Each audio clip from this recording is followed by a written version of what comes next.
नमस्कार दोस्तों, आपका स्वागत है मेरे YouTube चैनल में। आज हम बात करेंगे जो सबसे युवा क्रांतिकारी थे खुदीराम बोस के बारे में। खुदीराम बोस को 11 अगस्त 1908 को फांसी दे दी गई थी।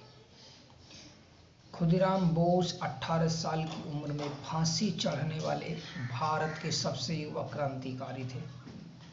मुजफ्फरपुर षड्यंत्र में शामिल थे और 11 अगस्त 1908 को 18 वर्ष की आयु में उन्हें फांसी दे दी गई थी। शहीद खुदीराम बोस सबसे कम उम्र के क्रांतिकारी स्वतंत्रता सेनानी थे जिन्होंने भारत में ब्रिटिश राज का विरोध किया था। वह मुजफ्फरपुर षड्यंत्र में शामिल थे और 11 अगस्त 1908 को 18 वर्ष की आयु में उन्हें फांसी दे दी गई। उनके साथी और अन्य स्वतंत्रता सेनानी प्रफुल्ल चाकी ने स्वयं आत्महत्या कर ली थी। इन दोनों व्यक्ति पर आरोप था कि इन्होंने ब्रिटिश जज डगलस किंग्सफोर्ड की हत्या करने का प्रयास किया था। खुदीराम बोस का जन्म 3 दिसंबर 1889 को महोबनी, बंगाल के त्रिलोकनाथ बोस और लक्ष्मी प्रिया देवी के घर में हुआ था। उनके पिता नेरुजौल में तहसीलदार थे, यानी खुदीराम बोस के पिताजी नेरुजौल में तहसीलदार थे। खुदीराम अपने माता पिता की चौथी संतान थे। उनका खुदीराम नाम सांस्कृतिक रीति रिवाज खुद के नाम पर रखा गया था। 6 साल की उम्र में अपनी मां को खो दिया और 7 साल की उम्र में पिता की मृत्यु हो गई। उनकी बड़ी बहन अपरूपा राय ने अपने पति अमृत लाल राय के साथ मिलकर उनका पालन पोषण किया। उन्होंने तमलुक में हैमिल्टन हाई स्कूल में पढ़ाई की थी। अब खुदीराम बोस की क्रांतिकारी गतिविधियों पर नजर डालते हैं। वर्ष 1902 से और 1903 में श्री अरविंदो और सिस्टर नवोदिता ने सार्वजनिक व्याख्यानों की एक श्रृंखला दी और भारत की स्वतंत्रता के लिए मौजूदा क्रांतिकारी समूह के साथ विभिन्न निजी सत्र आयोजित किए गए। उस समय खुदीराम चर्चाओं में सक्रिय भागीदार थे। बाद में वे अनुशीलन समिति में शामिल हो गए। 15 साल की उम्र में स्वयं सेवक बने। उन्होंने ब्रिटिश राज के खिलाफ पर्चे बांटे और आरोप में गिरफ्तार किया गया था। सबसे पहले 1907 में बारिंदर कुमार घोष ने अपने सहयोगी हेमचंद्र कानूंगो के लिए पेरिस में निर्वासित रूसी क्रांतिकारी निकोलस सैफरांस्की से बम बनाने की तकनीक सीखने की व्यवस्था की। हेमचंद्र कानूंगो, बारिंदर घोष ने बंगाल लौटने पर हेमचंद्र और बारिंदर कुमार ने सहयोग किया और डगलस किंग्सफोर्ड को अपने लक्ष्य के रूप में चुना।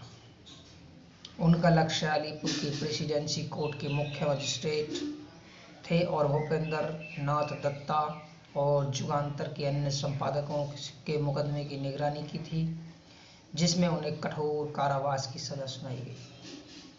वह युवा क्रांतिकारी और कठोर क्रूर सजा देने के लिए कुख्यात हो गए थे।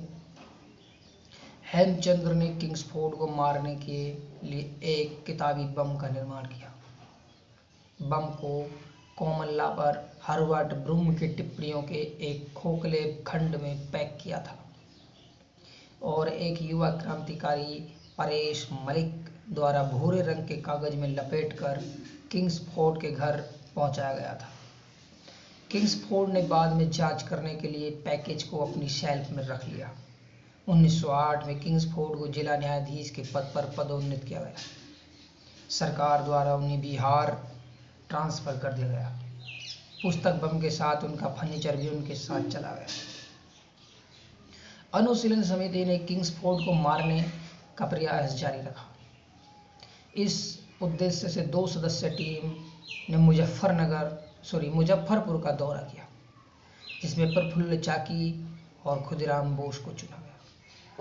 प्रफुल्ल चाकी खुदीराम बोस के साथ हेमचंद्र द्वारा उपलब्ध कराए गए बम लेकर वापस आए। कलकत्ता पुलिस को किंग्सफोर्ड के विरुद्ध षड्यंत्र का पता चल गया था। मजिस्ट्रेट के घर की सुरक्षा के लिए 4 लोगों को नियुक्त किया गया। दोनों क्रांतिकारियों ने सफलतापूर्वक अपनी पहचान छिपा ली थी। सीआईडी अधिकारी मुजफ्फरपुर के अधीक्षक से एक मंजूरी पत्र के साथ कलकत्ता से लौट आए कि दोनों क्रांतिकारी नहीं आए।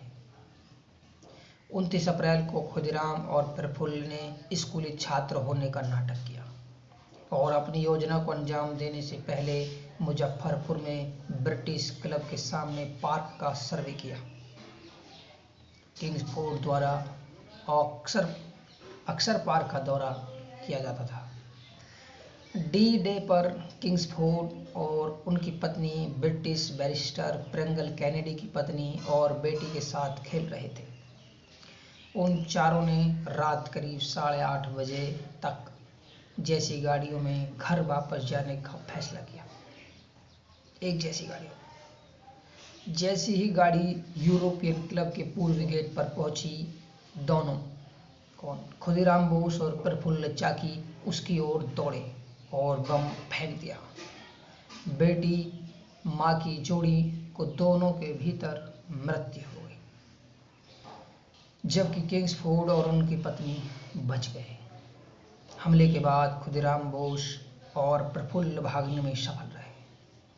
पूरे शहर को इस घटना के बारे में पता था और हर यात्री पर नजर रखने के लिए सभी रेल मार्गों पर सशस्त्र पुलिसकर्मी तैनात कर दिए गए।